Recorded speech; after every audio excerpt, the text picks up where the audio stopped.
Assalamu alaikum. Today our topic is Hertz rule. Hertz rule क्या है? Hertz कौन था?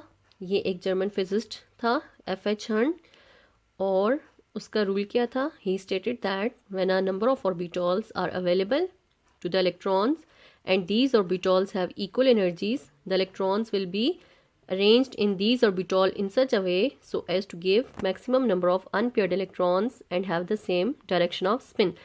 कि अगर आपके पास इलेक्ट्रॉन्स हैं, नंबर ऑफ इलेक्ट्रॉन्स हैं और वो इंटर हो रहे हैं किसी भी ऑर्बिटॉल में, तो आपके पास ऑर्बिटॉल्स भी बहुत सारे हैं और ऑर्बिटॉल कैसे बहुत सारे हैं, उन सब की एनर्जी भी सेम होगा. फॉर एग्जांपल, तो आपके पास अगर ऑर्बिटॉल्स की एनर्जी सेम है तो जो आने वाले इलेक्ट्रॉन हैं उनमें कैसे एंटर होंगे?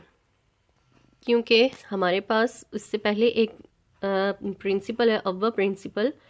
अव्वा प्रिंसिपल में हमें क्या कहा गया था कि इलेक्ट्रॉन जो हैं वो अगर किसी एटम में इंटर हो रहे हैं तो किस ऑर्बिटॉल में पहले एंटर होंगे. तो उसने कहा था कि जिस ऑर्बिटॉल की एनर्जी सबसे कम होगी वो पहले फिल होगा इलेक्ट्रॉन के साथ.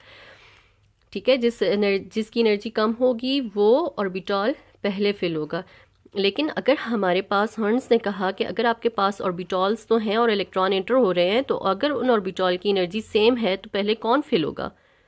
अगर आपके पास उन सब की एनर्जी सेम है तो पहले कौन फिल होगा? इसकी एग्जांपल हम देखते हैं पहले, फिर उसके बाद हम इसकी थ्योरी को समझने की कोशिश करते हैं. यहाँ पर आप लोग देखें, आपके पास एग्जांपल दिए, कार्बन की एटॉमिक नंबर इसका 6 है. इलेक्ट्रॉनिक कन्फिग्रेशन देखें तो 1s2, 2s2, 2p2 है. तो आप देखें 1s में 2 इलेक्ट्रॉन फिल हो रहे हैं, अपोजिट स्पिन होगी. 2s में 2 इलेक्ट्रॉन फिल हो रहे हैं और एक ही ऑर्बिटॉल है, दोनों इस 2s में इलेक्ट्रॉन मौजूद हैं. अब 2p2 है यहाँ पे, और आपको पता है p जो है इसकी मजीद सब डिवीजन हुई हुई है, इसके मजीद सब शेल हैं. कौन से हैं? px, py और pz हैं. तो ये 2 इलेक्ट्रॉन px, py और pz में कैसे फिल होंगे? क्योंकि इन px, py, pz तीनों की एनर्जी सेम है. तो इन जिन ऑर्बिटॉल्स की एनर्जी सेम हो उसको हम क्या कहते हैं? डीजेनरेट ऑर्बिटॉल्स. डीजेनरेट ऑर्बिटॉल्स कौन से होते हैं? जिनकी एनर्जी सेम होती है. तो px, py, pz तीनों की एनर्जी सेम है और यहाँ पे 2 इलेक्ट्रॉन इंटर होना चाह रहे हैं इनमें, तो जाहिर बात है 2 इलेक्ट्रॉन है तो पहले px फिल होगा, py होगा या pz होगा.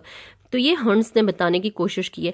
इसकी 3 आगे मजीद अगर हम देखें 3 तरह से ये ऐड हो सकता है. या तो 2 इलेक्ट्रॉन px में चले जाएं, यहाँ पे देखें, या तो दोनों इलेक्ट्रॉन px में चले जाए, या एक जो है वो px में चला जाए और दूसरा py में चला जाए. नीचे वाले जो केस में मैंने आपको बताया हुआ डायग्राम बना के, और px में जो इलेक्ट्रॉन इंटर हुआ है तो वो क्लॉकवाइज हो और 2py में जो इंटर हुआ है वो एंटी क्लॉकवाइज हो, यानी अपोजिट स्पिन हो. और थर्ड केस ये है कि अगर px और py में दोनों इलेक्ट्रॉन जा रहे हैं तो दोनों की स्पिन सेम हो. ठीक है, तो ये 3 तरह की हमारे पास कैटेगरीज बन रही हैं कि अब इसमें से 1 ठीक है, 2 ठीक है या 3 ठीक है. There are different ways of distributing 2 electrons among the 3p orbital. ठीक है, और ये different ways मैंने आपको यहाँ पे तीनों के तीनों बता दिए हैं. तो px में दोनों चले जाएं या px और py में जाए लेकिन दोनों opposite spin हो, और एक px और py में चला जाए लेकिन दोनों की spin सेम हो. लेकिन यहाँ पे एक बात कही हुई है कि most stable arrangement of electrons in sub shell is the one with the greatest number of parallel spin. Means कि आपके पास सबसे स्टेबल अरेंजमेंट वो होगी जिसमें सब शेल में इलेक्ट्रॉन इस तरह से फिल हो कि उनके पास पैरेलल स्पिन हो, greatest number of parallel spin हो. पैरेलल स्पिन ज़्यादा से ज़्यादा होनी चाहिए. तो फिर कौन सी है तीनों केसेस में, कौन सी ठीक है? लास्ट वाली. और लास्ट केस हमारे पास क्या है? देखें, 2px में एक इलेक्ट्रॉन इंटर हो गया, 2py में एक इलेक्ट्रॉन इंटर हो गया और दोनों की डायरेक्शन बिल्कुल सेम है यहाँ पर. ठीक है, इस केस में नीचे. तो अब हमारे पास इसकी क्या थ्योरी है, कौन सी थ्योरी है, इसको समझने की कोशिश करेंगे. कहता है कि when a number of orbitals are available to the electrons, जब आपके पास इलेक्ट्रॉन्स जो आ रहे हैं, इंटर हो रहे हैं किसी एटम के अंदर, और उन इलेक्ट्रॉन्स के लिए आगे नंबर ऑफ ऑर्बिटॉल्स भी हैं, तो वो इन नंबर ऑफ ऑर्बिटॉल्स में कैसे फिल होंगे, कैसे जाएंगे, कौन सी ऑर्बिटॉल में जाएंगे. एंड दीज ऑर्बिटॉल, लेकिन वो ऑर्बिटॉल हैं भी क्या? Have equal energies. उन ऑर्बिटॉल की एनर्जी भी इक्वल है. लेकिन ऊपर ने क्या कहा था? पहले वो ऑर्बिटॉल फिल होगा जिसकी एनर्जी लोएस्ट होगी. अब जबकि सब ऑर्बिटॉल की एनर्जी सेम है तो पहले कौन से ऑर्बिटॉल में नए आने वाले इलेक्ट्रॉन इंटर होंगे जिनकी एनर्जी सेम हो, जिन ऑर्बिटॉल्स की एनर्जी सेम हो, उसमें नया आने वाला इलेक्ट्रॉन कैसे इंटर होगा? तो the electron will be arrange in these orbital in such a way. तो इलेक्ट्रॉन इन ऑर्बिटॉल में कैसे अरेंज होंगे?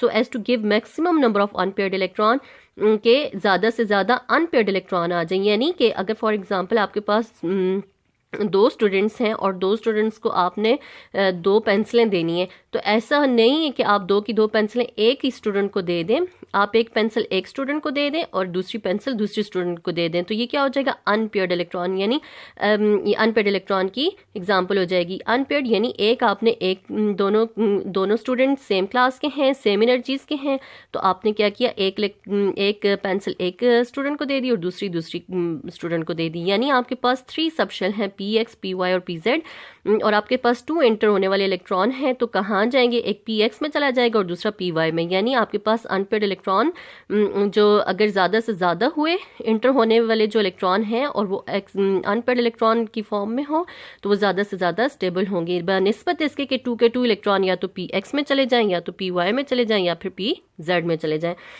तो इसकी निस्बत क्या सही है कि जो 2 इलेक्ट्रॉन आने वाले हैं या तो एक px में चला जाए और दूसरा py में चला जाए।